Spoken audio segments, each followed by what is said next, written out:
স্বপ্ন কারোর সাথে শেয়ার করতে নেই, যেটা মানুষ ঘুমিয়ে ঘুমিয়ে দেখে এটাও স্বপ্ন, আবার আরেকটা আছে যেটা মানুষকে ঘুমাতে দেয় না, ওইটাও স্বপ্ন, ওটার ভিশন বলে। এই দুইটার একটাও কারোর সাথে শেয়ার করতে নেই। এর কারণটা কি? কারণটা হচ্ছে স্বপ্নের ব্যাখ্যা যেমনটা করা হয় তেমনটাই হয়। আপনি একটা স্বপ্ন দেখলেন, একজনকে একটা বললেন, সে হুট করে একটা ব্যাখ্যা দিয়ে দিল, ওইটাই হয়ে যাবে। এটা আপনার জন্য ভয়ঙ্কর হয়ে যেতে পারে। এক লোক এসে মুহাম্মদ ইবনে সিরিনকে বলল যে আমি দেখলাম আমার ছেলে পানি খেতে খেতে পেটটা এত বড় হয়ে গেছে।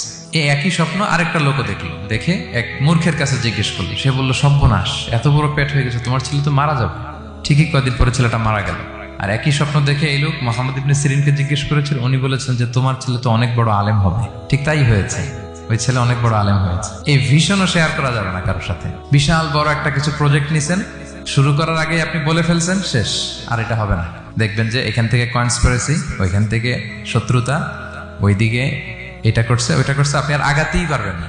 সো স্পেশালি যদি কোনো ভালো স্বপ্ন দেখেন, এট দ্য সেম টাইম খারাপ স্বপ্ন যদি দেখেন, এটা আপনি শেয়ার করবেন না কারোর সাথে। কারণ স্বপ্ন এটা কেবলমাত্র মন মস্তিষ্ক প্রসূত কোনো বিষয় না।